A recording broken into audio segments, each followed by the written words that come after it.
নমস্কার। আজকে আপনারা প্রত্যেকে দেখেছেন যে সারাদিন ব্যাপী ছাত্র সমাজের বেগ ধরে এই ভারতীয় জনতা পার্টি এবং তাদের কিছু পলিটিক্যাল ফ্রিঞ্জ এলিমেন্ট, তাদের কিছু শাখা সংগঠন, তারা শান্ত বাংলাকে অশান্ত করার চেষ্টা করেছে। And they have try to cause severe breach in law and order of the state.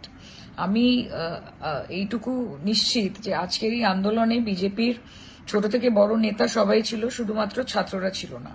And they have continuously tried to instigate and provoke the police administration. তাদের ওপর পাথর ছুঁড়ে, তাদের ওপর চড়াও হয়ে, কিন্তু পুলিশ অত্যন্ত ঠান্ডা মাথায় আজকের গোটা সিচুয়েশনটাকে হ্যান্ডেল করেছে। আগামীকাল এই বিজেপি তারা they are not satisfied with today, এবং তারা আবার একটা বন্ধ ডেকেছে। দেখুন, যে কোনো আন্দোলনের একটা গরিমা হয়। আজকে মমতা বন্দ্যোপাধ্যায় নিজে আন্দোলন থেকে উঠে এসেছেন। কাজে এতদিন ডাক্তারদের যে আন্দোলন, সেই আন্দোলনের গরিমা, সাধারণ মানুষ রাস্তায় নেমেছেন সেই আন্দোলনের গরিমা, সিভিল সোসাইটির আন্দোলনের গরিমা, আজকের এই বিজেপির গুন্ডা বাহিনী যে তাণ্ডব চালিয়েছে, তারা কিন্তু এই আন্দোলনের গরিমাটাকে পুরোপুরি ধূলিসাৎ করে দিয়েছে। আজকে একটা মুভমেন্ট, সেই মুভমেন্ট থেকে সমগ্র ভারতবর্ষে হয়তো একটা পজিটিভ চেঞ্জ আসতে পারত। আমি হোপফুল যে আগামী দিনে সেই চেঞ্জ আসবেও। কিন্তু এই গুন্ডা বাহিনী, এই হুলিগানরা এবং এই ভারতীয় জনতা পার্টি, তারা একটা মুভমেন্টকে পলিটিক্যালি হাইজ্যাক করে নোংরা রাজনীতি করছে, এবং এই বন্ধ হচ্ছে তারই আরেকটি নমুনা। আমি আমার লোকসভা, যাদবপুর লোকসভা কেন্দ্রের সকল মানুষ তথা পশ্চিমবঙ্গের সকল মানুষকে এটা অনুরোধ করব যে আগামী দিন অফিসিয়ালি সবকিছু খোলা থাকবে, স্কুল, কলেজ, বাজার, দোকান, যানবাহন, সবকিছু। আপনারা একটি স্বাভাবিক দিনের মতোই আগামী কালটা কাটাবেন। আপনারা ভয় পাবেন না। কোনো রকমের ঝামেলা হলে, কোনো রকমের অসুবিধে হলে পুলিশ প্রশাসন তারা আপনাকে সুরক্ষিত রাখতে দায়বদ্ধ, এবং তারা তাদের কাজ করবে। কিন্তু আপনারা কিন্তু বিজেপির এই ফাঁদে, এই প্ররোচনায় আপনারা পা দেবেন না। এরা বাংলাকে বিকৃতভাবে সমগ্র ভারতবর্ষের কাছে দেখাতে চাইছে।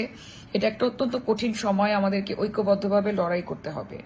এবং আমি আপনাদেরকে এটুকু আশ্বাস দিতে চাই যে আমরাও বিচার চাই, একজন মেয়ে হিসেবে বিচার চাই, একজন সাংসদ হিসেবে বিচার চাই, একজন রাজ্যবাসী হিসেবে বিচার চাই।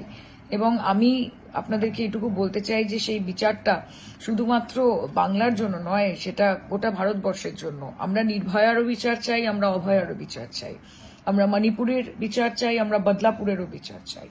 আমরা উন্নাও, হাথরাস থেকে শুরু করে আজকে হরিয়ানা, মধ্যপ্রদেশ, আসাম, এরকম রাজ্যে যে একের পর এক মহিলাদের ওপর অত্যাচারের ঘটনা ঘটে চলেছে, তার বিচার চাই।